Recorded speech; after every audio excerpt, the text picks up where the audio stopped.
big game day, so I'm going to make some tortilla chips using the red bean and vegetable chili. So let's have fun with Fuelings.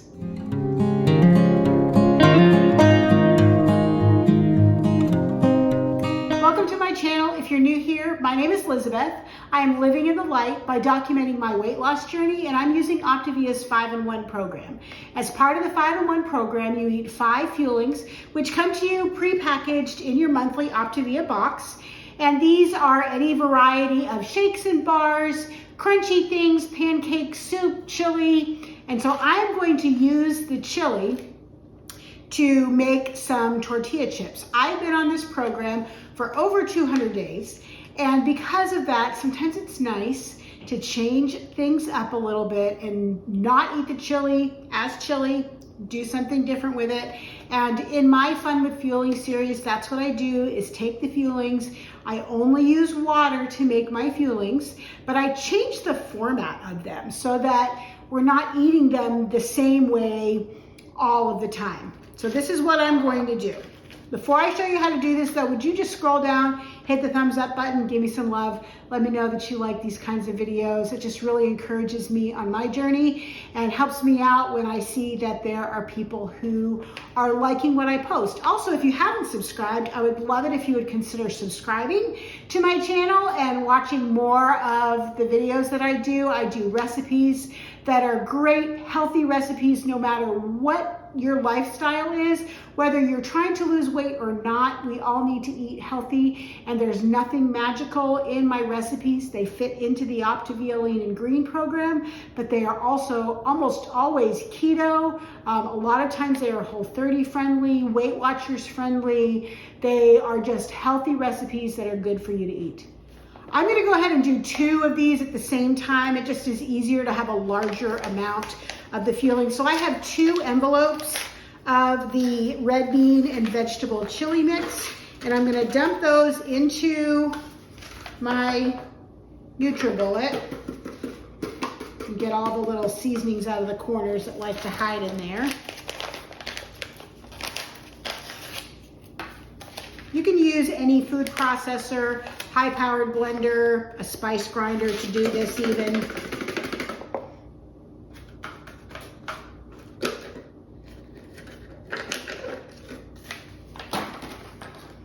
And I'm gonna screw the lid on here, put it on my NutriBullet, and I'm gonna let it go until I can't hear the beans rattling around in there anymore, and that just lets me know that everything has been ground up into a pretty fine powder, and then I'll be back.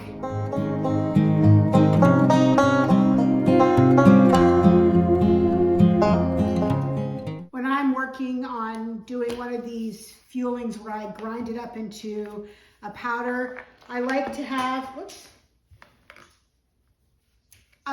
one of these pastry brushes that have bristles. I like it better than the ones that are silicone. The ones that are silicone don't seem to clean off the Fuelings quite as well. You can see that there's still some powder that stays accumulated on here. So I want to just brush all this off. I talk often about how this is not a cheap program. So you want to make sure that and you also have the very limited amount of calories each day. So you want to make sure that you're getting all of them. So I'm going to dump this in here. I have my oven preheated to 425. And what I'm going to do, I want to be able to cook these.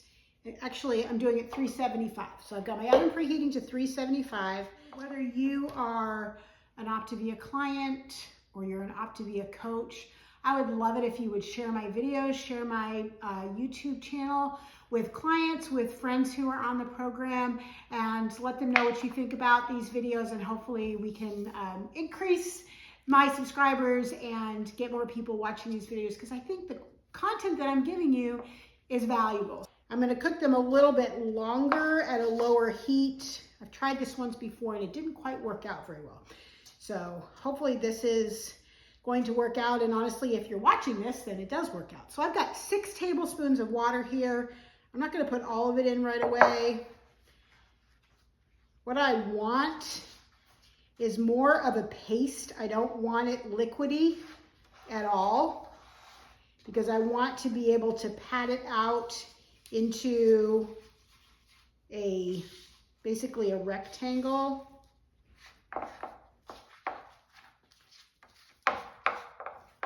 So I probably used about 4 tablespoons of water. And I think that I'm gonna leave it at that. Now I have my baking sheet lined with a Silpat. That's just a silicone baking sheet. You can use that, or you can use parchment paper. I would not use wax paper or obviously plastic wrap. If you don't have either of those, I would recommend getting some parchment paper because you're going to bake these and then you're going to flip it over and you're going to bake it a little bit longer. And so being able to get it to release is going to be helpful. And one thing that I like to do is I have more than one of these baking mats. And what you're going to see me do when I take this out of the oven is to flip it onto another baking sheet with another mat on it. So I can just flip it over and it just makes it so much easier. But I need to get this patted out into a rectangle. And so the easiest thing to do is to take a piece of parchment, put a little bit of baking spray on it, lay it on top, and then you can pat it out with your fingers. You can roll it out into a rectangle. You don't want it, you want it thin, but you don't want it too thin. This is probably the easiest thing to do. You want to be careful that you don't press too hard and make it too thin, but you also don't want it too thick. So it's really almost 1/4 of an inch is what you're looking for. And if you have one of those fancy rolling pins that you have the little bands on them that can set your thicknesses, you are golden. It needs to be a little bit thinner.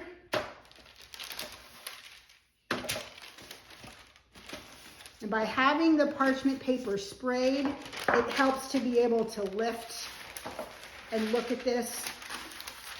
So I think that's about 1/4 of an inch thick. If I can get this just a little bit.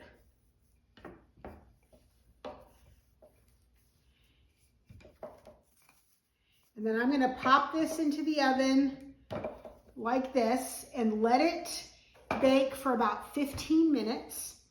And then I'm going to come back and I will show you how to flip it over and what the next process is. So 375, 15 minutes. We'll see what it looks like. I think most of these are cooked all of the way. I'm just going to take them off of the sheet pan. The last time that I tried to do this, I think I rolled them too thin and they burned quite a bit. And that's not good. No bueno, as they say in Spanish. So it's 2 1/8 ounce. So really what I'm gonna look for is 1 ounce in each of the 2 fuelings. I'm gonna let these cool completely and then I'm gonna divide them up. I think as they cool off, they will crisp up a little bit more too. I think some of the thicker ones might be a little chewy, but that's okay. They'll still taste good. Give these a try. They're not pretty to look at, but it is a really tasty way to eat the red bean and vegetable chili in case you want to try something new and you like that crunchy. The flavor is very condensed because you don't have all of the water that you would normally eat with the chili. And I've tasted the ones that I made that didn't come out so good, so I know that they actually do work and they taste good. So I hope you'll give this a try. Try some tortilla chips, cut them into triangles if you want to try it, roll them thinner, roll them thicker. Do what you want with them, and until I see you next time, please live in the light.